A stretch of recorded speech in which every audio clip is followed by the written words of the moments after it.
Bismillahirrahmanirrahim. Assalamualaikum warahmatullahi wabarakatuh. Untuk barokahnya majelis kita pada pagi hari ini, mari sama-sama kita membaca suratul Fatihah. Wabil khusus pada orang tua kita, guru-guru kita, dan juga para ulama al-habaib dan semua yang ada di sini tanpa mengurangi rasa hormat saya. Kemudian bagi yang sedang sakit, kita doakan mudah-mudahan cepat sembuh. Yang punya utang dilunasi utang-utangnya. Yang masih sendirian segera dapat jodoh. Yang sudah berumah tangga bertambah istrinya. Bertambah sakinah mawaddah warahmah. Ntar yang di atas protes. Kemudian dimudahkan kita orang tua mendidik anak-anak kita menjadi anak yang solih dan solihah, anak yang pintar, benar, seger, tegar, bugar. Al-Fatihah. A'udzubillahi minasyaitonirrajim. Bismillahirrahmanirrahim. Alhamdulillahirabbil alamin. Arrahmanirrahim. Maliki yaumiddin. Iyyaka na'budu wa iyyaka nasta'in. Ihdinas siratal mustaqim. Siratal ladzina an'amta 'alaihim ghairil maghdubi 'alaihim waladdallin. Amin. Nabi Muhammad SAW ini punya satu zikir yang beliau sangat gemar dan senang membaca zikir ini. Sebagai umat yang cinta kepada beliau, kita amalin sama-sama. Ini zikirnya nggak susah, sering kita pakai, tapi ini mengingatkan kita kembali. Kita baca sama-sama supaya barokah masjid ini ya, insyaallah. Subhanallah walhamdulillah wala ilaha illallah wallahu akbar. Subhanallah walhamdulillah wala ilaha illallah wallahu akbar. Subhanallah. Ya Allah, berikanlah rahmat dan curahkan barokah kepada kita semua yang ada di sini ya Allah. Mudahkan segala urusannya ya Allah. Luntaskan segala kesempatan peluangnya ya Allah. Salah satu cara kita untuk bisa menghindari dari segala macam beban, insya Allah, yaitu kita memperbanyak istighfar kepada Allah Subhanahu wa ta'ala. Allahu akbar. Jamaah sekalian, yang bikin hidup kita jadi berat karena banyak beban. Orang kalau naik gunung kebanyakan beban, nyampainya lama. Tapi yang nggak bawa beban, bawa badan doang, cepat nyampe. Begitupun dalam hidup. Kenapa hari ini kita banyak beban? Ya, karena kita tidak mengentengkan beban itu. Kita mesti buang itu beban. Beban yang paling berat dalam hidup ini adalah dosa. Maka kata Rasulullah, kalau Rasulullah SAW, inni la astaghfirullahu ta'ala wa atubu ilaik mi'ata marrah kulli yaum. Nabi Muhammad ahlul jannah, ahli surga. Diampuni dosa yang dulu, sekarang dan yang akan datang. Tapi istighfar dan taubatnya tidak kurang 100 kali dalam sehari semalam. Itu Rasulullah. Kita belum pasti langsung. Insya Allah semua masuk surga. Tapi ada yang mampir dulu ke neraka. Nih pertanyaannya, mau langsung apa mau mampir dulu? Semua pada pengen langsung kan? Nah, bagaimana caranya supaya enteng dan ringan? Perbanyaklah istighfar. Kalau beliau 100 kali, kita paling tidak minimal 10 kali lipat. Yaitu berapa? 1000. Subuh 200, zuhur 200, asar 200, maghrib 200, isya 200, 1000. Saya ijazahkan malam hari ini, pagi ini. Yuk kita amalin, mulai nanti zuhur, bahkan mungkin dari subuh ini 200, insya Allah setiap hari kita 1000. Insya Allah ya, supaya enteng hidup kita. Ya, kalau kita kebanyakan dosa, berat hidup kita. Nah, dengan kita dihapuskan dosa Allah Subhanahu wa ta'ala, jadi enteng hidup kita. Astaghfirullah Rabbal baraya, astaghfirullah minal khataya, astaghfirullah Rabbal baraya, astaghfirullah minal khataya. Ya Allah, ampuni semua yang sedang beristighfar ya Allah. Ampuni dosa mereka yang dulu, sekarang, yang akan datang, baik yang disengaja atau tidak sengaja. Ya Allah, keluarkan kami dari majelis ini dalam keadaan bersih dan suci dari segala macam maksiat ya Allah. Astaghfirullah Rabbal baraya, astaghfirullah minal khotoya. Kita semua pengikut Nabi. Salah satu yang kita harapkan nanti di pengadilan akhirat adalah pada saat kita sebagai seorang terdakwa, Allah hakim kita. Kalau kita dalam posisi kurang selamat, kita membutuhkan seseorang. Kalau dalam pengadilan, kalau udah posisi terjepit, tuntutan dari jaksa, saksi nggak ada, cuma satu harapan kita. Siapa? Pengacara. Ada pembela hukum kita. Ketahuilah jamaah sekalian, pada saat nanti di pengadilan akhirat, di mana kita sudah diposisikan sebagai terdakwa, Allah sebagai hakim kita, ada satu kesempatan terbaik kita. Kita punya pengacara, kita punya pembela dan pemberi syafaat kepada kita. Siapa? Nabi Muhammad SAW. Salah satu bentuknya adalah Innallaha wa malaikatahu yusalluna 'alan nabi. Ya ayyuhalladzina amanu sallu 'alaihi wa sallimu taslima. Ya Rabbi bil Mustafa balligh maqasidana waghfir lana ma madha ya wasi'al karami. Ya Rabbi bil Mustafa. Ya Allah, saksikan semua yang hadir sini yang mengucapkan lisan ini semua cinta pada kekasihmu ya Allah, Rasulullah SAW. Ya Allah, dengan izinmu ya Allah, berikanlah syafaat kepada kami nanti di yaumul hisab, di pengadilan akhirat. Mustafa baligh maqasidana waghfir lana ma madha ya wasi'al karami. Alhamdulillah, salatu wassalamu ala Rasulillah wa ala alihi wa mawalah wa la haula wa la quwata illa billah, amma ba'd. Tadi Habib Hakim udah baca pantun ya. Saya nggak mau kalah baca pantun juga. Tapi nanti habis kalimat jangan cakep, lanjutin. Satu kalimat lanjutin, terakhirnya alhamdulillah. Pasang pelita di pinggir jalan, sinar terang menyusuri malam. Hidup ini tak selalu nyaman, nasib berubah seiring zaman. Alhamdulillah. Jadi persis yang tadi dibacakan oleh MC, judul kita hari ini, nasibmu adalah nasabmu dan nisabmu. Tiga kata penting nih. Nasib, nasab, nisab. Kita mau bahas. Tapi saya mau ngawali dengan sebuah kalimat mahfuzat. Begini kalimatnya. Kalau kita terlahir miskin, itu nasib. Kalau lahir kita miskin, itu nasib. Tapi kalau sampai mati tetap miskin, itu salah ente. Jangan salahin Tuhan. Kalau lahirnya miskin, itu resiko. Bapaknya miskin, ibunya miskin, wajar anaknya miskin. Itu nasib. Enggak semua orang lahir dari orang tua yang kaya, banyak warisan. Itu nasib, enggak apa-apa. Tapi jangan sampai kita mati tetap miskin. Itu namanya kesalahan kita. Jadi harus dibedakan. Terlahir miskin itu adalah nasib. Tetapi tetap miskin sampai mati itu namanya kesalahan kita. Jadi kita mesti berubah. Harus melakukan perubahan supaya berubah nasib kita. Dari dulu yang kurang bagus menjadi yang lebih bagus. Jamaah sekalian, secara umum kalau kita lihat dalam kitab Al-Mu'jam Al-Lughah, nasib itu dibagi dua. Yang pertama adalah nasib mutlak. Nasib mutlak itu tidak bisa diganggu-gugat. Hak otoritas sepenuhnya milik Allah Subhanahu wa taala, manusia nggak bisa ngerubah.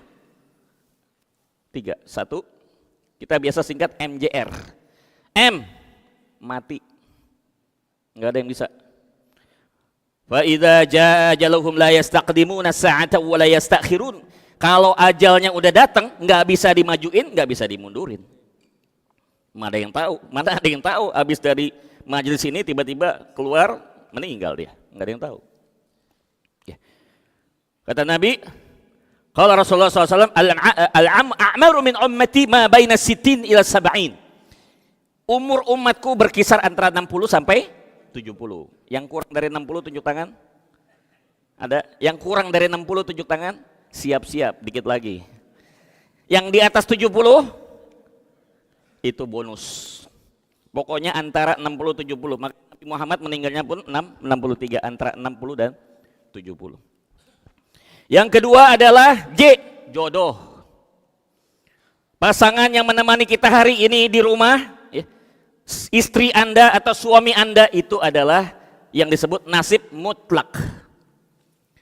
Yang ketiga adalah rezeki.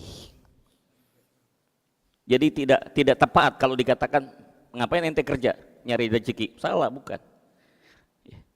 Rezeki itu adalah akibat hak mutlak Allah Subhanahu wa taala sebagaimana dikatakan dalam surah At-Taubah ayat 104. Wa qul i'malu fasarallahu 'amalakum wali rasulihi walil mu'minin. Tugas kita kerja, buat saja. Udah amal aja. Soal hasil bukan urusan ente. Kita sakit ya berobat. Soal sembuh nggak sembuh bukan urusan kita. Enggak semua orang yang ke dokter bakal sembuh. Enggak semua yang minum obat bakal sembuh. Tapi itulah cara kita supaya bisa sembuh. Apa kata Nabi Ibrahim? Fa idza maritu fahuwa yashfin. Kalau aku sakit, Allah yang menyembuhkanku. Ini yang pertama. Yang kedua adalah nasib mu'allaq. Nasib mu'allaq ini adalah nasib yang ada syarat. Nggak bisa terjadi kecuali ada sebab musababnya.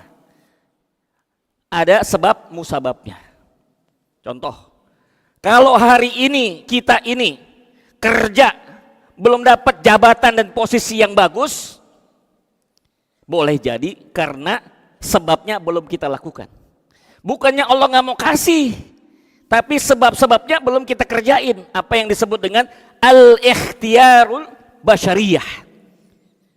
Ikhtiar basariyah, usaha manusiawinya harus dikerjain. Baru nanti ketemu dengan al-iradatul ilahiyah. Baru munculnya kehendak Allah. Bertemunya antara keinginan usaha manusia dengan kehendak Allah, itulah yang dinamakan dengan nasib baik. Jadi kalau seandainya usaha nggak ketemu dengan kehendak Allah, berarti nasibnya belum baik. Itulah rahasia yang dikatakan Allah dalam surat Al-Insan ayat akhir, wa ma tasyauna illa ayyasha Allah. Yang disebut orang beruntung itu bukan banyak duitnya, banyak untungnya, tinggi jabatannya, banyak pengikutnya, populer, bukan. Kata Allah, orang yang disebut beruntung itu adalah ketika dia mendapatkan apa yang diisyaratkan Allah dalam surat Al-Insan, wa ma tasyauna illa ayyasha Allah. Kamu tidak boleh punya keinginan kecuali apa yang dikehendaki Allah. Maksud daripada ayat ini adalah kita berusaha mempertemukan, mengawinkan antara keinginan kita dengan kehendak Allah. Kalau nyambung keinginan kita sama kehendak Allah, itu baru namanya beruntung. Bagaimana Gus kalau seandainya keinginan kita nggak cocok dengan kehendak Tuhan? Apa yang harus kita lakukan? Nggak bisa memaksa Tuhan supaya ngikutin kehendak kita. Cara berpikirnya adalah sesuaikan keinginan kita agar cocok dengan kehendak Allah. Maunya nih yang mau nomor urut 1, 2, 3, saya nggak usah sebutin ya. Mas Karno, mana Pak Karno? Oh iya, saya nggak usah sebutin 1, 2, 3. Nah ini sensitif. Silakan. Tetapi kalau kita lihat tadi, sebab-sebab tadi kalau nggak sesuai dengan kehendak Allah nggak bakal jadi. Mau duitnya dia keluarin banyak, kayak mau kampanye segera maju nggak ada urusan. Karena itu adalah bagaimana bersambungnya antara kehendak Allah dengan kehendak manusia. Katakan ada satu yang terpilih, kita nggak suka, memang itu udah kehendak Allah, udah nggak usah dilawan. Memang itulah kehendak Allah. Mungkin ada hikmah di balik itu semua. Kita harus husnuzon. Semua yang ditakdirkan Allah pasti ada yang baik. Oh ya, jadi ada nasib yang bersifat mutlak, kemudian yang kedua nasib yang bersifat mu'allaq, ada sebab akibat. Yang saya mau bicarakan hari ini bukan nasib yang mutlak, itu bukan urusan kita, urusan Allah. Tapi yang mau kita bicarakan adalah nasib yang bersifat mu'allaq, yang sebab akibat. Tugas kita selesai majelis ini bagaimana ngerjain sebabnya supaya akibatnya datang. Yang hari ini ada utang, lakukan sebab-sebab supaya hutangnya lunas, nanti Allah bantu lunasi. Yang belum punya jodoh, usaha cari jodoh. Kalaupun udah dapat, itu adalah Allah yang akan mentakdirkan. Kalau punya kesiapan seperti itu. Jadi tugas kita adalah bukan meminta Allah supaya mengabulkan apa yang kita inginkan, tapi kita mempersiapkan diri kita agar mendapatkan keputusan yang terbaik dari Allah Subhanahu wa taala. Saya sering mengumpamakan gini, Pak Karno. Ada camat. sukses memimpin sebuah kecamatan. Dipromosikan jadi wali kota atau bupati. Tapi anehnya begitu diangkat jadi bupati wali kota, gagal total. Kenapa jemaah? Kok dia sukses sebagai camat tapi gagal sebagai bupati dan wali kota? Di mana letak kesalahan ikhtiarnya? Di luar daripada keputusan Allah.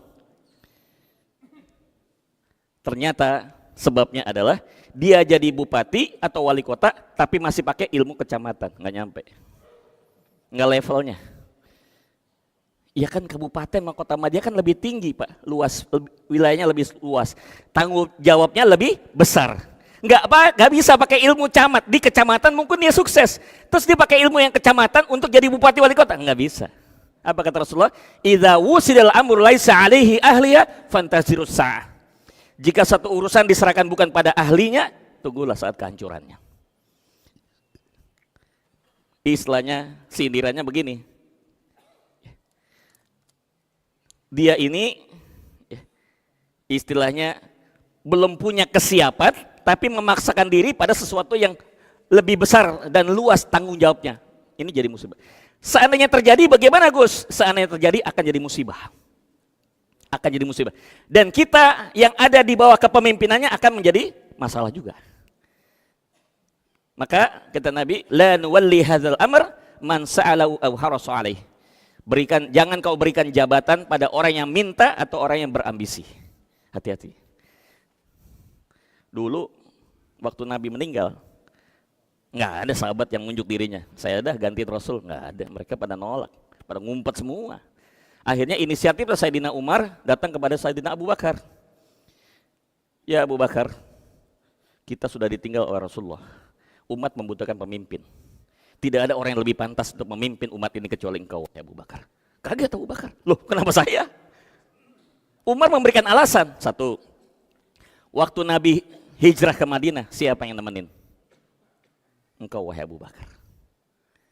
Kedua, pada saat Nabi sakit, siapa yang gantiin posisi imam? Abu Bakar. Bahkan diberikan Rasulullah satu gelar tambahan di belakang namanya, Abu Bakar As-Siddiq, karena selalu membenarkan apa yang dikatakan oleh Rasulullah. Maka engkau lah yang pantas untuk mengambil jabatan ini. Tapi kata Sayyidina Abu Bakar, enggak, saya enggak mau. Saya enggak bisa nerima jabatan ini kalau ada yang lebih hebat daripada saya, lebih afdol daripada saya. Siapa? Engkau, hai Umar. Balik lagi tunjuk ke Sayyidina Umar. Umar kaget. Loh, kenapa saya? Ya Umar, satu, siapa yang menyarankan untuk perpindahan kiblat? Sebelum turunnya ayat, Nabi meminta pendapat dari dua orang, Abu Bakar dan Umar. Pendapat Umar adalah pindahin kiblat.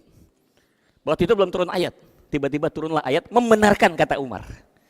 Yang kedua, tidak ingatkah engkau ketika Rasulullah pernah mengatakan seandainya Nabi Musa itu punya Harun, maka saya adalah punya Umar.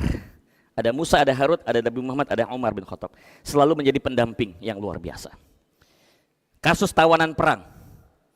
Ketika ada tawanan perang, belum turun ayat. Bagaimana Rasulullah menyikapi tawanan perang ini? Panggil Abu Bakar, kata Abu Bakar, bebaskan aja. Tapi kita minta semacam pengganti, ada biaya atau apa. Tapi kalau Sayyidina Umar, bunuh aja. Bunuh aja. Nabi terus hanya lebih cenderung mengikuti pendapat Sayyidina Abu Bakar. Nggak lama turun surat Al-Anfal ayat 67. Tidak pantas bagi Nabi melepaskan tawanan sebelum mampu melumpuhkannya. Berarti ayat itu turun untuk membenarkan pendapat Umar. Berarti engkau yang pantas. Nggak selesai Pak. Jadi tunjuk-tunjukkan. Akhirnya dibikinlah syuro, aklamasi, semua menunjuk Abu Bakar. Begitu Abu Bakar terpilih, ini kita garis bawah ya, pidato penobatan beliau sebagai khalifah. Ibaratnya kalau apa ya, pelantikan presiden Indonesia, itu orasinya seperti apa? Apa kata Sayyidina Abu Bakar? Laqad ulitu alaikum walastu bi khairikum. Aku dipilih kalian bukan berarti aku yang terbaik di antara kalian. Udah jadi khalifah, tapi nggak sombong, nggak mentang-mentang, aji mumpung. Yang kedua, orang yang lemah di sisi kalian menjadi kuat di sisiku, dan orang yang kuat di sisi kalian menjadi lemah di sisiku. Kayaknya udah jarang yang begini ya, Mas Karno ya. Yang ada begitu orang jadi pemimpin, yang lemah tambah lemah, yang kuat tambah kuat. Harusnya kan pemimpin hadir itu apa? Membela yang lemah, mengurangi yang kuat. Ini malah nambahin yang kuat, malah gencetin yang lemah ya. Ini bagaimana? Nggak pas. Jadi kembali lagi kepada poin kita, ada nasib yang bersifat mutlak, ada nasib yang bersifat mu'allak. Nasib yang bersifat mu'allak ini adalah sebab akibat. Kenapa saya bicara soal masalah rezeki, kemiskinan? Karena Nabi sudah menyatakan dalam satu hadis, kadal faqru dunal kufro. Hampir-hampir kefakiran, kemiskinan menyebabkan kekufuran. Nggak usah banyakin cerita, Pak, banyak sudah bukti. Gara-gara soal uang, orang bisa pindah agama, betul? Gara-gara uang, orang bisa cerai. Gara-gara uang, orang bisa bunuh. Gara-gara uang, orang bisa menzolimi dan memfitnah orang lain. Semua tentang uang. Jadi kalau kita punya satu kesejahteraan, maka kita akan bisa lebih independen. Itulah sebabnya rukun Islam yang kelima apa, Pak? Rukun Islam yang kelima. Kebayang nggak rukun Islam pertama haji? Berat buat orang Islam. Waduh, repot mau masuk Islam. Baru syahadat langsung suruh haji gitu. Repot, Pak. Habis syahadat kan sholat modal sarung sama baju koko kelar. Karena kadang-kadang beberapa masjid ya, mungkin di JGT udah disediain kan, Pak. Kalau misalnya ibu-ibu mau sholat nggak bawa mukena, disiapin sama masjid. Nggak pakai modal, Pak. Puasa juga sekarang hampir setiap masjid itu menggelar iftar jamaah ya. Nggak ada duit nih mau buka gimana? Udah mampir aja di musola atau masjid. Nanti ada makanan, pasti ada makanan. Ya. Apalagi kalau yang kita mau umroh di bulan Ramadan, udah nggak usah khawatir masalah makanan. Ada berlimpah. Orang malah narik-narikin kita, Pak sini Pak makan sama saya Pak sini. Karena semua pada terobsesi dengan hadis, barang siapa yang menyediakan untuk berbuka maka dia pahalanya seperti orang yang berpuasa.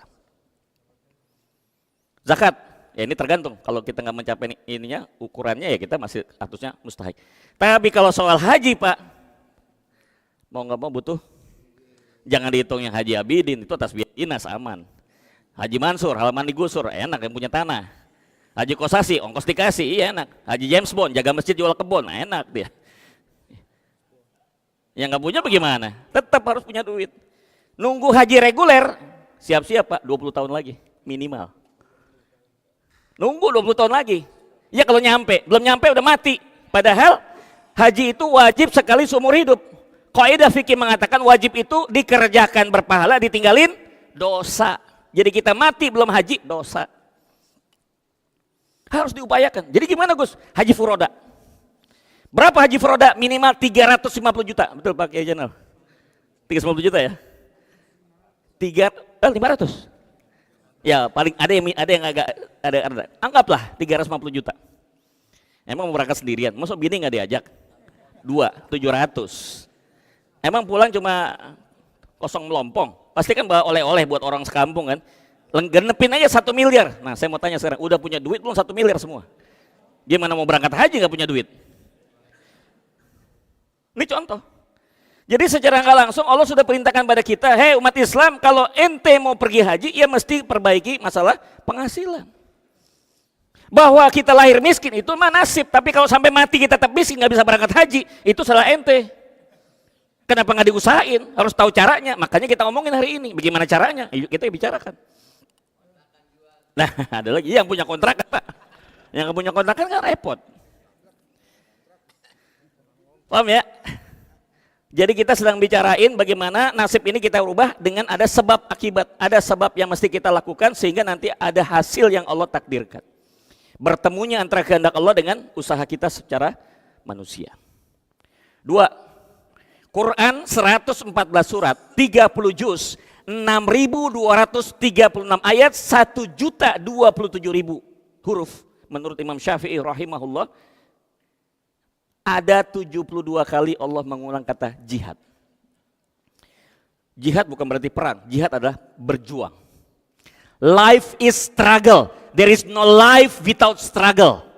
Kata orang cakung. Terjemahannya, hidup adalah perjuangan, tidak ada hidup tanpa perjuangan. Yang nggak mau hidup, yang nggak mau berjuang, lebih baik mati aja. Yang nggak mau berjuang, mati aja. Karena hakikat hidup itu berjuang.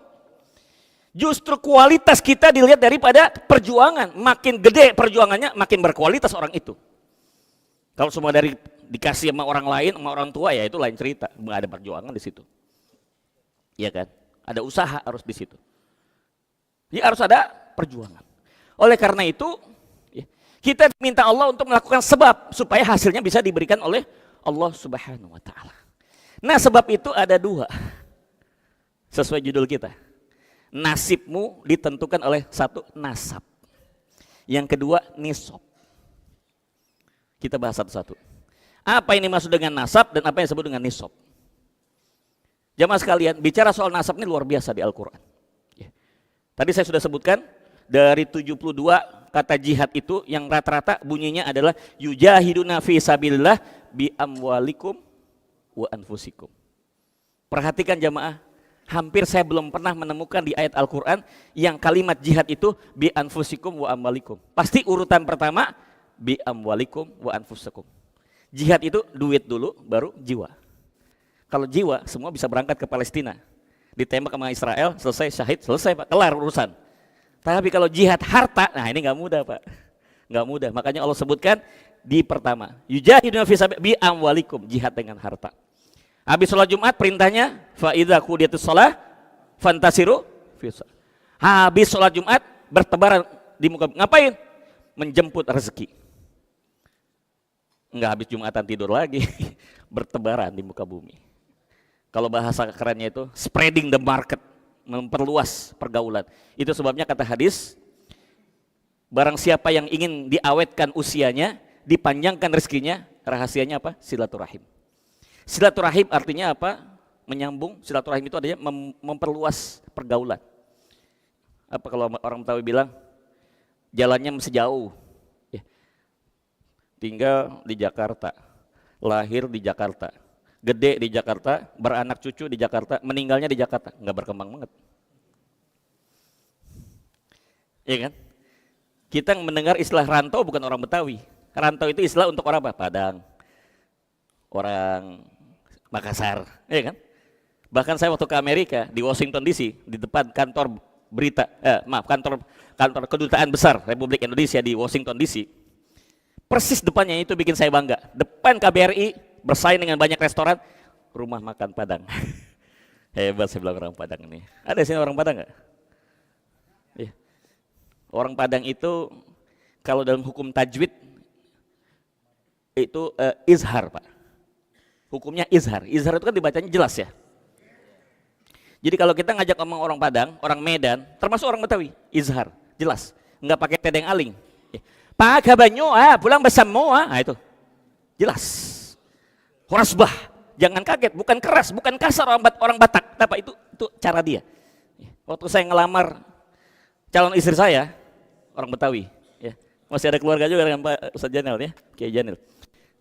Almarhum Haji Nawawi, ya. Jadi waktu saya ngelamar, beliau kan orang Betawi, mertua saya orang Betawi. Mau ngelamar nih, saya orang Jawa. Kalimat beliau ini saya masih ingat betul, almarhum ya, semoga Allah memberikan rahmat pada beliau. Pertanyaan pertama, mau ngapain lu kesini? Mau ngapain lu kesini? Ini kayaknya mau ngajak perang atau bukan? Tapi itulah akrabnya beliau, itu cara orang Betawi. Nggak pakai tedeng aling, langsung tanya mau ngapain lu kesini? Mau ngelamar be. Ntar nunggu anak gue selesai kuliah katanya. Kuliahnya di kedokteran, FKUI. Waduh, kalau doktoran nunggu lagi 6 tahun nih, kelamaan gitu kan. Akhirnya kita, ya begitulah, saya bawa teman orang Betawi, ya digocek, kelar. Habis itu ditantang, oke, gue setuju, minggu depan. Waduh, ditantang, wah kita pantang, udah bilang iya, nggak mau kita mundur lagi. Bismillah iya, tapi pulang kita bingung dari mana duitnya. Tapi itulah, ya, saya kagum sama orang Betawi, tegas, ya, apa adanya, nggak pakai tedeng aling. Tapi beda kalau kita ketemu orang Sunda. Ada sini orang Sunda nggak? Ada. Sunda itu hukum tajwidnya ikhfa. Ikhfa itu disembunyikan. Dipayeun, dihareup, nenggelis gitu. Nggak boleh jelas. Nggak ada orang Sunda dipayeun, dihareup, nggak ada. Tapi ada diayun gitu. Kenapa? Karena orang Sunda itu filsafatnya nggak mau nyinggung perasaan orang lain, Pak. Iya kan? Kita punten dikasih apa, Pak? Mangga, Pak. Punten, misi dikasih mangga sama dia. Luar biasa. Iya. Luar biasa gitu. Mukanya tuh muka innocent, wajah nggak berdosa gitu. Ya. Tapi lain Sunda, lain Madura. Madura itu idgham bigunah. Derem. Itu kan. Ditahan, dengung. Ini menunjukkan karakter orang Madura itu apa? Nggak ada kompromi. Sekali gini harus. Loh, nggak ada cerita ya. Nggak mau kalah. Pokoknya ada aja alasannya. Ada aja alasannya. Jadi ini orang Madura nggak pernah naik pesawat, dikasih tiket pesawat ekonomi gratis sama temennya, dia naiknya. Orang belum pada naik, masih di boarding room, di tempat nunggu, belum berdipan, kan nunggu panggilan dari pramugari kan, mumpung belum pada naik, dia naik duluan Pak. Dia lihat bangku depan kosong, dia duduk paling depan, disangka angkot kali ya, kan udah ada nomornya. Dia duduk paling depan, padahal itu adalah kelas bisnis, yang ekonomi kan di belakang. Tuh suruh pramugari pada naik, semua pada dapat tempat duduk. Ada satu orang pengusaha, nggak dapat, bangkunya diambil masih orang Madura. Wah kurang ajar nih orang katanya, ini kan bangku gue, dibujuk nggak mau. Pramugari bujukin, nggak mau pindah Pak.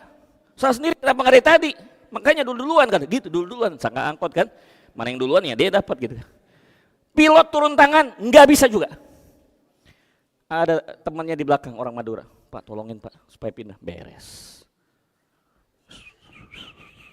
Pindah Pak, dibisik. Saya ngomong sampai bebusak kagak mau pindah deh. Ini dibisikin doang, pindah. Apa sih yang diomongin? Kalau di depan jurusan Medan, yang Madura lewat belakang. Belakang. Pindah deh belakang.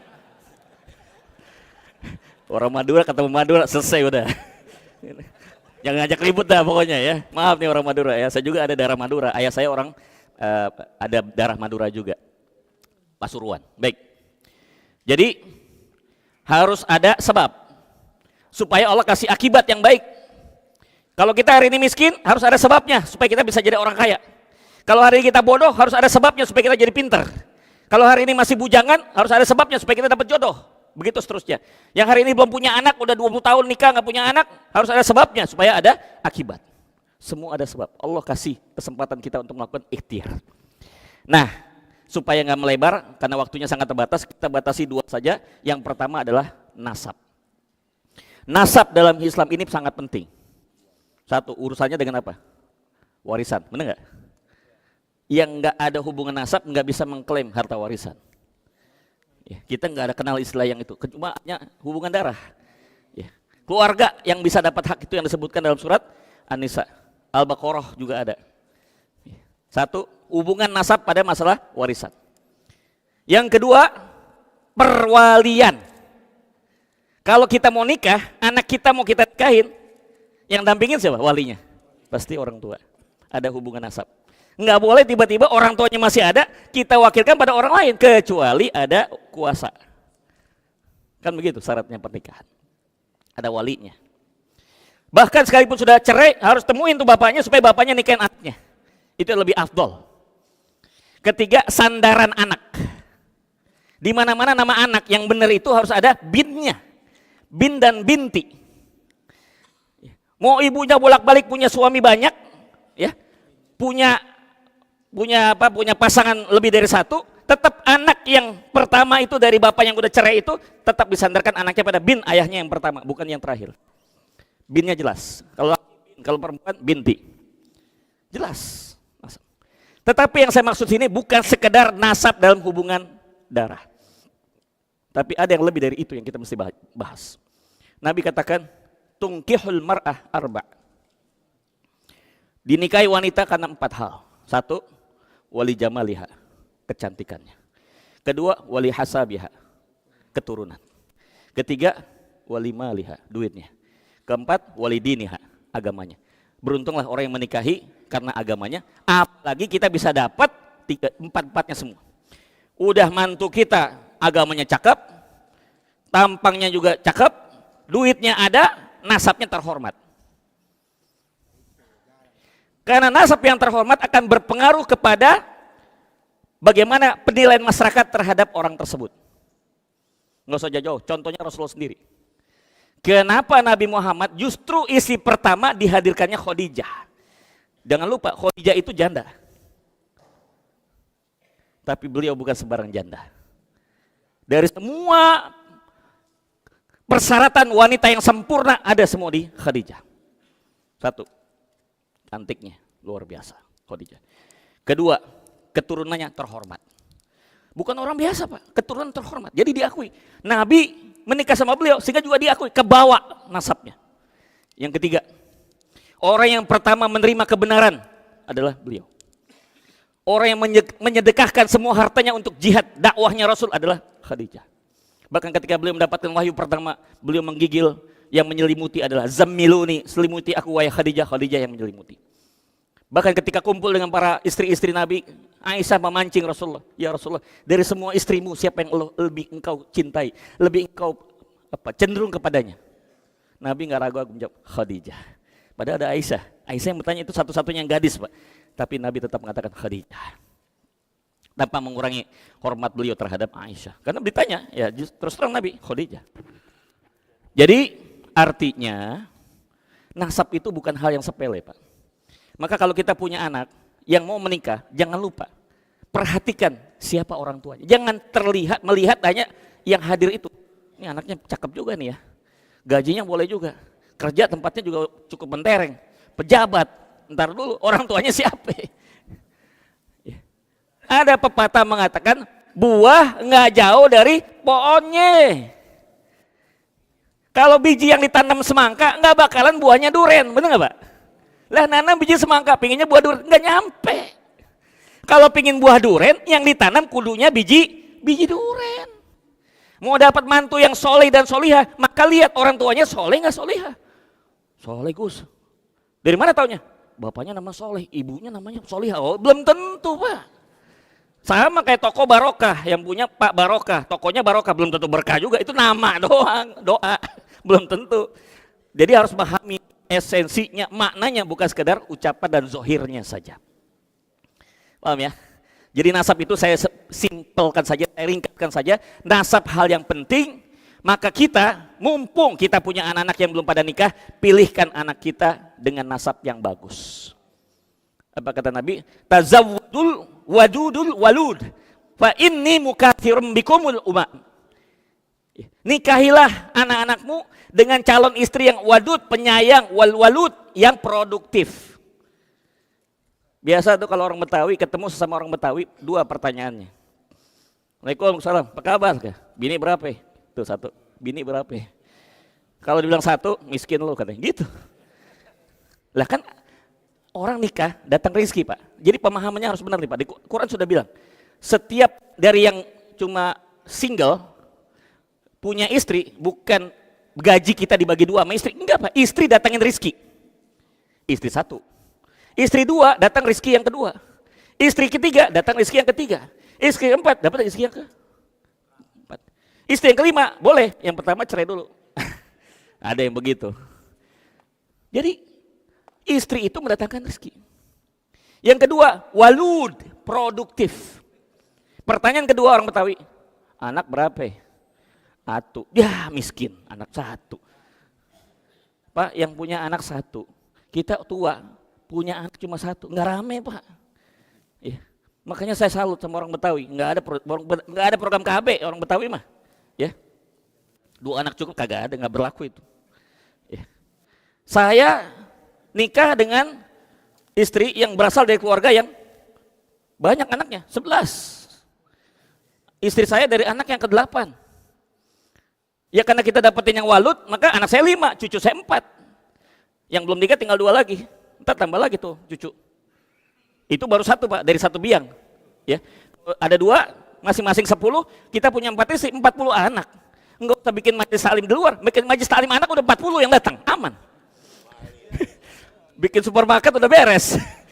Konsumennya anak-anak kita juga sama cucu. Gitu.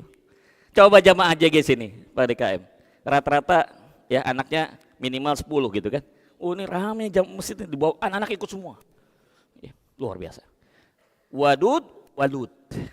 Jadi pilihlah pasangan yang terbaik buat anak kita. Ya, nasab. Ada satu doa Pak. Nikahi anak kita dengan calon suami yang kaya raya mertuanya, ya. Kemudian anak tunggal, terus cepat meninggal. Nah, ini doa yang nggak bagus ini. Jadi memang mau nggak mau itu ada posisi yang seperti itu kan Pak. Jadi itu yang pertama, nasab. nasab itu ada rezeki dari Allah Subhanahu wa taala. Enggak semua orang mendapatkan. Ya termasuk tadi disinggung oleh Habib Hakim ya, yang lagi rame. Saya nggak mau bicara soal itu karena sesungguhnya orang yang memiliki zuriyah Nabi itu justru mereka tidak mencoba menampilkan ya nasabnya. Ya. Sebab Habib itu yang memanggil orang, bukan dia menamakan dirinya sebagai Habib. Ya. Dan insya Allah Nabi Muhammad sendiri dalam satu riwayat disebutkan dalam kitab Sirah Nabawiyah karang Syekh Dr. Sa'id Ramadan Al-Buti rahimahullah, lagi kumpul nih kayak begini nih Pak, Nabi datang. Pas Nabi datang pada diri, ada sebuah kalimat yang terucap dari salah seorang sahabat, Daud Paduka yang mulia, ya Muhammad, ya Rasulullah. Nabi langsung marah, mukanya merah, nggak senang. Apa kata beliau? Aku tidak senang kau panggil aku seperti itu. Lantas dengan cara apa kami manggil engkau ya Rasulullah? Aku paling senang dipanggil abduhu wa rasuluh. Luar biasa. Hamba dan utusannya. Beliau itu bukan presiden sebuah negara Pak. Beliau presiden, pemimpin seluruh alam semesta. Ini Pak Karno baru megang kecamatan, belagunya luar biasa. Baru kecamatan, belagunya Masya Allah. Yang megang alam semesta santai aja Pak. Baru megang provinsi, megang kota Maja, jadi wali kota, gubernur, belagu amat. Petantang petenteng. Baru megang negara Indonesia, jadi presiden, biasa Pak. Jangan sombong. Yang punya alam semesta, Nabi masih tetap tawadu. Justru mulianya seorang pemimpin ketika Pak semakin tinggi posisinya, semakin rendah hati. Makin tawadu. Bahkan kata Imam Syafi'i, Masya Allah, salah satu mazhab yang banyak dianut di Indonesia ini, kata beliau, semakin aku belajar, semakin tahulah kebodohanku. Tuh Imam Syafi'i Pak. Waktu berguru pada Imam Maliki, gurunya Imam Maliki belajar kitab Al-Muwatta, itu cuma semalam Pak, tamat kitabnya selesai. Hafal. Belum belajar udah hafal kitabnya, kitab gurunya. Tapi tetap tidak membuat beliau untuk tawadu di hadapan gurunya. Tetap dia hormati gurunya, luar biasa. Hari ini kita banyak menemukan anak-anak kita nggak kenal adab ya. Nggak menghargai orang yang punya ilmu, nggak menghargai orang yang punya usia lebih tua. Ini perlu kita ajarin. Oke, jadi nasab cukup Pak ya, nasab. Yang kedua, terakhir, nisab. Nisab itu banyak dipakai fikuz zakah. Dalam zakat itu ada dua Pak, haul dan nisab. Zakat itu ada haulnya, ada masanya, ada nisabnya. Batas ukuran minimal yang harus dicapai seseorang supaya disebut muzakki. Kalau batasnya belum mencapai, maka status dia adalah mustahik. Mustahik terima zakat. Nih kalau mustahik kan begini Pak. Tapi kalau muzaki, nah dia ngasih. Jadi supaya kita bisa naik level kita dari mustahik jadi muzaki harus memenuhi nisab. Apa itu nisab? Batas minimal. Saya hubungkan dengan surat 17 ayat 84. Sebelah kanan 3 dari atas, apa kata Allah? Qul kullu ya'malu ala syakilati farabbukum a'lamu biman huwa ahda sabila. Setiap orang berbuat atas syakilah. Ma huwa syakilah? Dalam kitab Al-Mu'jam Al-Lughah disebut syakilah itu ada 3. 1, potensi. 2, bakat. 3, kompetensi. Jadi ada potensi, kompetensi, dan bakat. Pertanyaannya, apakah kita semua punya potensi? Iya. Semua yang hadir di sini termasuk anak-anak kita punya potensi. Tapi tahukah potensi kita ada di mana? Enggak semua orang tahu. Katakan dia tahu potensinya, apakah sudah dikembangkan?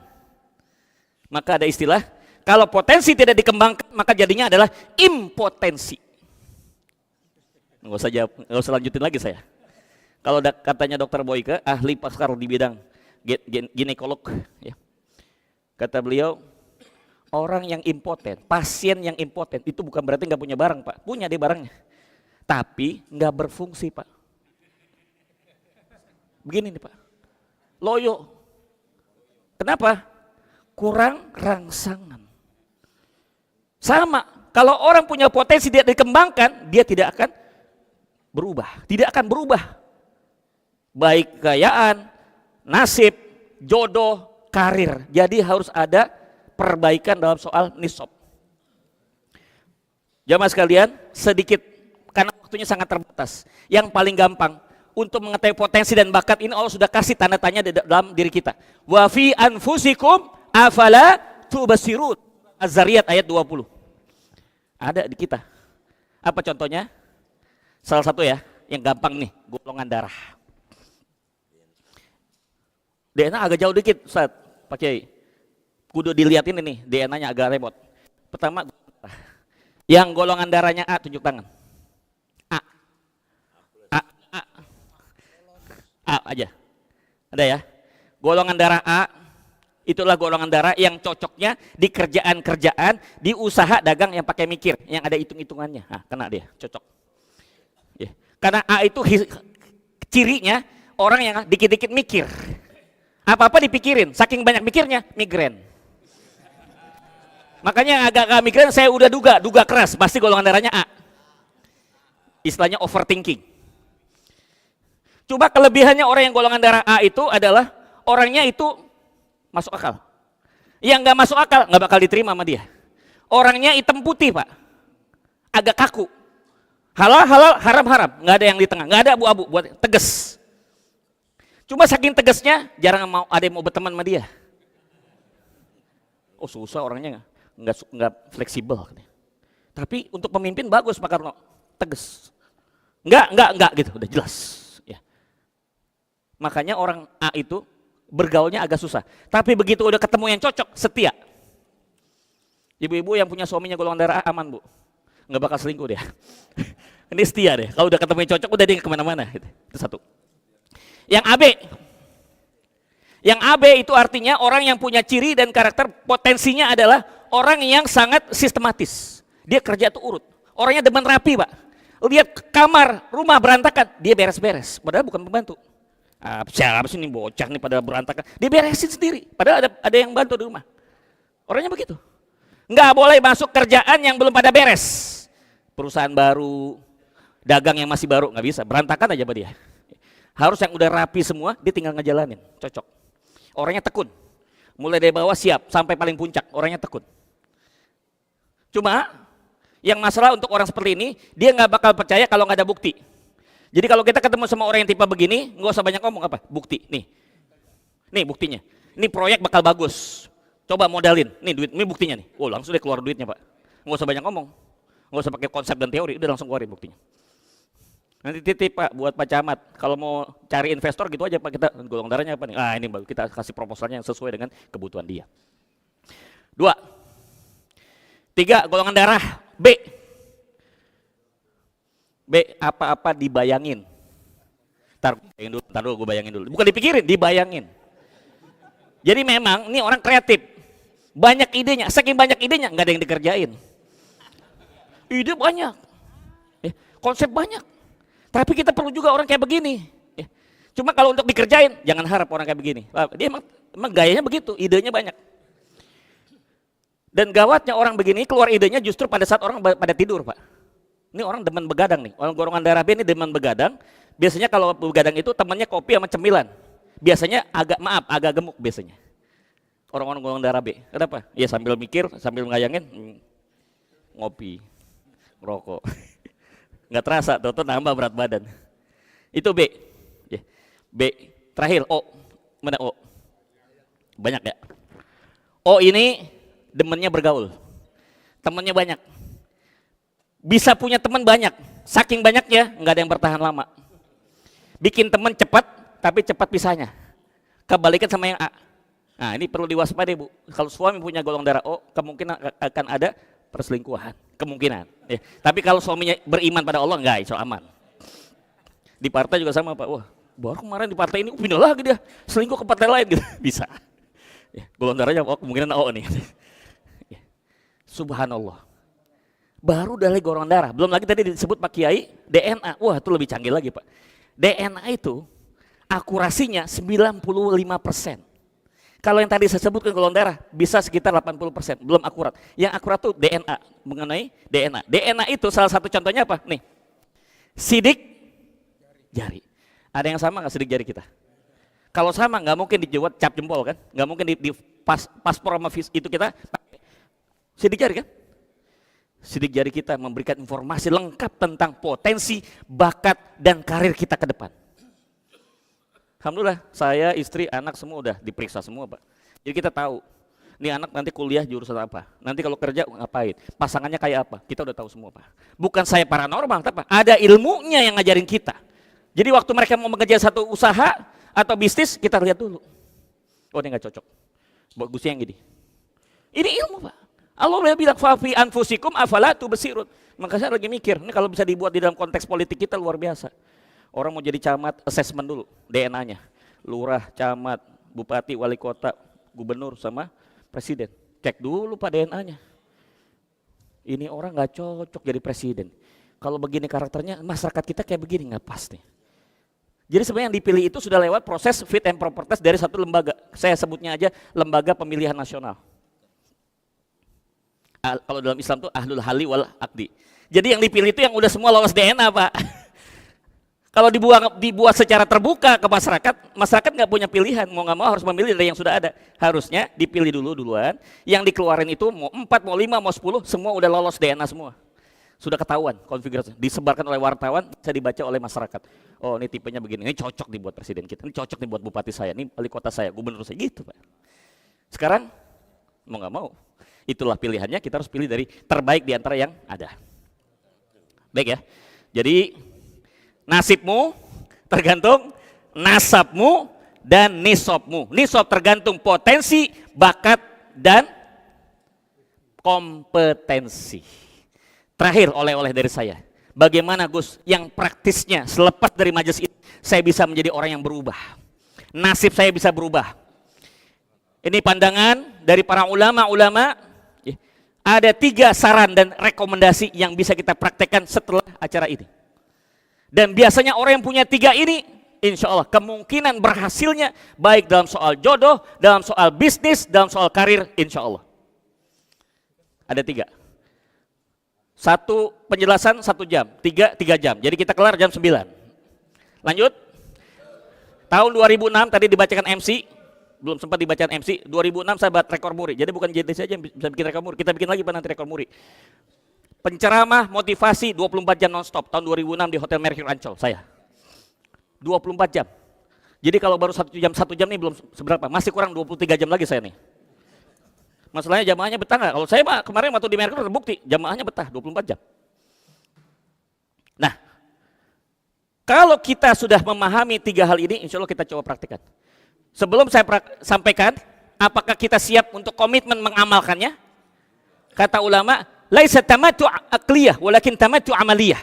Nikmatnya berilmu karena diamalkan, bukan dipikirin dan dicatat dan didengerin doang. Nggak akan berubah, nggak akan berubah. Cakep nih, ceramahnya, cakep nih. Pulang nggak berubah Pak, cuma dengerin doang, komentar doang, nggak akan berubah. Yang berubah itu yang ngamalin apa yang diceramahin.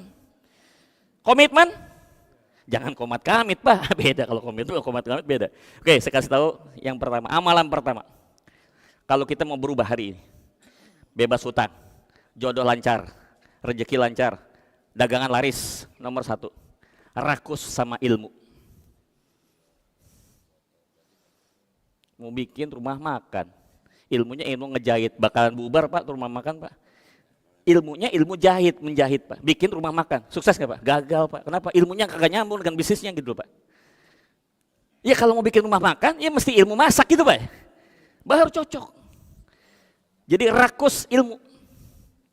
Satu-satunya rakus yang dibolehkan dalam agama adalah rakus ilmu, rakus harta nggak usah.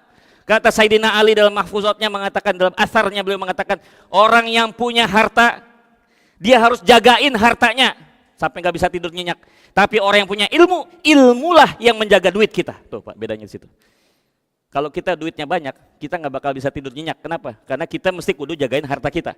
Tapi ulama yang banyak ilmunya, tidurnya nyenyak. Kenapa? Yang jagain hartanya ilmunya. Ini mah tidur aja. Makanya saya lihat waktu saya di Amerika, banyak orang Amerika yang sejahtera hidupnya, tapi kok pada susah tidur ya? Orang Amerika gitu Pak, susah tidur, insomnia, penyakit susah tidur. Tapi itu orang hebatnya orang Islam di Indonesia, dengerin khotbah Jumat ketiduran, dengerin kuliah subuh, gabungan, bisa ketiduran, terutama yang nyender main di belakang. Tuh, tahu aja Gus, bangun dia. Jangan curiga dulu, bukan tidur dia, saking khusyuknya. Kalau kata Gus Dur tuh udah tingkatnya udah makrifat ya. Dia enggak, dia tidur tapi dia dengerin, tahu dia ngerti dia. Nah, itu benar itu, udah tingkatnya udah tinggi dia. Baik. Jadi satu apa Pak? Rakus ilmu. Mulai sekarang, di mana ada majelis, di mana ada undangan dari Forum Komunikasi Ulama dan Umaro ya, pimpinan ayahanda kita, orang tua kita, Pak Kiai Zainal, datang. Duduk paling depan, dengerin apa yang diceramain. Insya Allah itu peluang akan berubah. 1. Yang kedua amalannya. ambisi terhadap kebaikan. Di mana ada kebaikan, nggak boleh tinggal diem. Nih kita keluar nih, ada kesempatan berbuat baik. Apa diantaranya? Merapiin, ada yang sampah-sampah berserakan, kita rapiin. Walaupun bukan harusnya itu kan urusan DKM, ngapain kita ngurus? Jangan Pak, bantu. Kita mau ke bandara, bawa koper 2, repot sendirian kan. Nggak ada yang nawar, tiba-tiba ada yang bantuin. Pak saya bantuin Pak bawain kopernya, namanya porter. Dibawain kan koper kita sampai di tempat mau naik pesawat kan. Terus setelah terima, pertanyaan saya, setelah dikasih kopernya, Bapak ngapain? Nah pasti ada ini. Ada tarifnya Pak? Nggak ada. Kalau dia ikhlas, Bapak ikhlas yang ngeluarin 50.000. Ikhlas. Ini anak baik banget nih. Nggak diminta apa, gesit. Tapi lain kalau misalnya, Pak saya bawain kopernya Pak. 2 ya Pak ya, 2. Yang gede 15.000, yang kecil 10.000. Mendingan gue bawa sendiri katanya. Belum apa-apa udah kasih tarif. Tapi kalau yang ikhlas Pak, saya bantuin Pak. Malah dikasih 50.000. Saya pernah ngetes Pak soalnya. Bandara sengaja saya bawa sendiri sampai di tempat nunggu pesawat.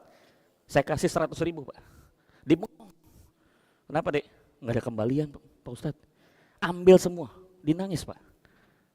Kenapa Dek kok nangis? Seumur umur saya kerja di bandara nggak pernah ada yang ngasih 100.000 nggak pakai kembalian gitu. Boleh saya kasih balikin? Apa maksudnya balikin gimana? Saya akan doain buat Ustadz. Didoain sama dia. Saya aminkan. Lancar usahanya, lancar rezekinya. Itu buat saya itu lebih nilai dibandingkan dikembaliin. Udah pergi, saya naik pesawat. Belum sampai kita mendarat di bandara, dapat WA kiriman dari teman yang lagi ngajuin proyek. Tembus Pak proyek sekian miliar. Doa dari dia Pak. Allahu Akbar. Kita nggak pernah tahu Pak. Jadi kita ambisius terhadap kebaikan. Ngelihat ustadznya ceramah, misalnya keringetan, ya siapin kayak apa, tisu atau apa, ya kan? Minumannya agak berembun dikit ya. Tahu embun? Yang adem, ya dikasihnya kan kopi panas gitu kan, ya repot juga. Jadi kita makin keringetan. Kalau dikasih yang pakai es kan enak juga ya. Apalagi yang berwarna-warna kan ada jus mangga, ada jus durian, cakep itu berarti. Saya bakalan kerja kita itu. Memang beda Pak. Kalau orang ambisi nggak diminta dia bakal ngasih. Kalau sampai diminta biasanya orang jadi terpaksa. Ya dia minta ya gue kasih apa boleh buat. Tapi kalau nggak diminta ngasih itu lain Pak. Harganya lebih tinggi biasanya. Oke 2. Terakhir. Kecanduan dalam sedekah. Ini nggak main-main nih Pak. Kecanduan dalam sedekah. Biasanya candu itu dalam narkoba ya Pak ya. Orang Betawi, maaf jangan tersinggung orang Betawi. Orang Betawi rata-rata narkoba, narikin kontrakan babe. Bisa gitu. Bisnis apa? Kontrakan. Berapa pintu? Wah gitu, berapa pintu. Udah ngitung nih, 1 pintu 1 juta, 20 pintu 20 juta. Enak kipas-kipas dong lu kata gitu. Ya. Jadi kecanduan sedekah. Salah satu yang berbahaya, narkoba itu semua bahaya, tapi ini kalau udah kena yang ini susahnya minta ampun. Putau. Saya pernah nanganin Pak. Anak dari anggota jamaah saya, majelis saya itu kena putau anaknya. SMA, SD ganja, SMA heroin, begitu sampai putau udah lepas tangan. Tabung gas dijual Pak. Gorden dijual untuk apa? Modal beli putau. Masya Allah. Nggak boleh ada yang nganggur Ustadz. Apa aja dijual sama anak saya. Masya Allah kalau udah ketagihan. Itu Pak kalau belum dapat putau kan begini Pak. Menggigil. Begitu dia dapat, udah tenang. Sama. Orang yang udah kecanduan sedekah, sehari nggak sedekah. Bapak kurang duit Pak, langsung 10 juta gitu. Mana DKM GGC kurang apa? 100 juta. Gampang Pak. Mahal, sedikit banyak tergantung yang kita punya. 10 juta banyak nggak? Sedikit Pak. Karena penghasilan beliau 1 miliar, 10 juta receh. 1 miliar pun sedikit, kalau penghasilan dia 100 miliar, kan gitu Pak. Gede kan tergantung kita punya berapa. Kalau 100.000 aja dianggap besar, kenapa? Ini udah ketahuan koceknya berapa. Dah ini jangan-jangan orang punya 1 juta penghasilan ini nggak sampai. Makanya dia berat ngeluarin duitnya. Mulai sekarang kecanduan. Bagaimana caranya ketemu ada orang yang nggak mampu, sini, Dek, ya tim, ya nih 50.000. Pokoknya kasih aja Pak. Insya Allah. Percaya sama saya, ini gelas. Kalau bisa nampung, ya setengah liter air, terus dituangin air 1 liter, apa yang terjadi Pak? Tumpah, uber. Bukannya Tuhan nggak mau kasih, ibaratnya 1 liter ini adalah rezeki. Tuhan mau kasih lebih buat kita, tapi maaf, daya tampungnya terbatas Pak, dipaksain, luber. Bukan Allah nggak mau kasih kita duit 1 miliar, masalahnya daya tampungnya nggak cukup Bapak. Gimana Gus, daya tampungnya kita segini, supaya bisa muat gimana caranya? Nih udah penuh Pak, bagi orang. Lu minum, minum. Dah, kosong lagi Pak, diisi lagi sama Allah. Tuh teorinya Pak. Itu bukan hanya terbukti. Kita punya duit, kosongin dompet Pak. Ntar ada lagi isinya, ada yang isi lagi, nggak tahu kita. Subhanallah. Kita kosongin, ada lagi. Tapi kalau penuh terus, gimana mau diisi? Udah nggak muat lagi Pak nih dompet, katanya susah, keluarin. Ya.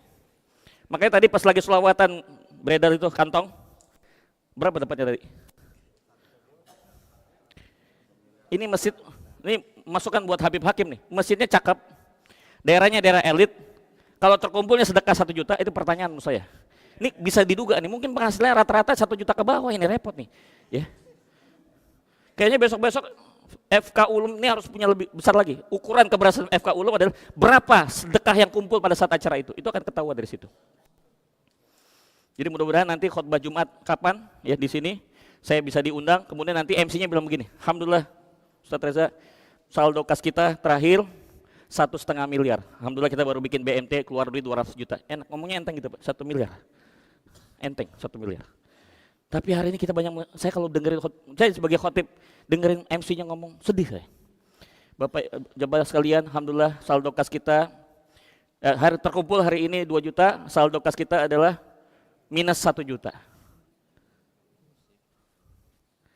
Pinginnya nih Pak, surplus infak kita, sedekah kita, saldo kas kita ratusan juta.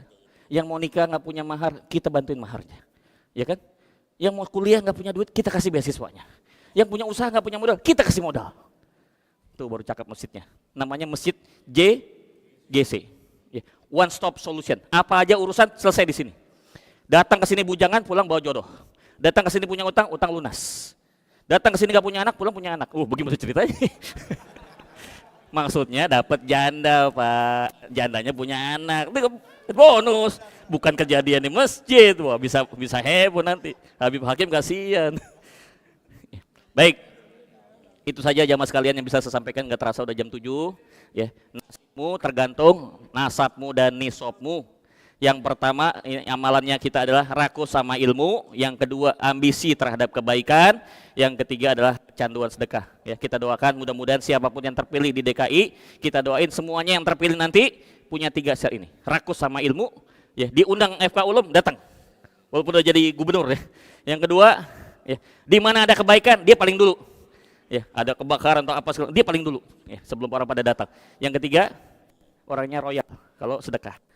Kalau kita punya gubernur pelit banget ya susah. Ya, nanti titip aja buat pakai Janel. Kita akan pilih gubernur yang nggak pelit. Ya, gampang ngeluarin duit, gampang ngeluarin uang anggaran untuk apa? Bantu umat. Insya Allah itu yang kita akan pilih ya, insya Allah.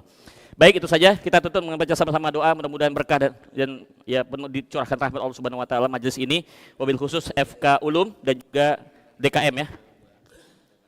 A'udzubillahi minasyaitonir rajim. Bismillahirrahmanirrahim. Alhamdulillahirabbil alamin. Hamdan yuwafi ni'amahu wa yukafi mazidah. Ya Rabbana lakal hamdu kama yanbaghi li jalali wajhika 'azimi sultanik. Allahumma na'udzubika minal hammi wal hazan wa na'udzubika minal ajzi wal kasal wa na'udzubika minal jubni wal bukhl wa na'udzubika min ghalabatid daini wa qahri rijal.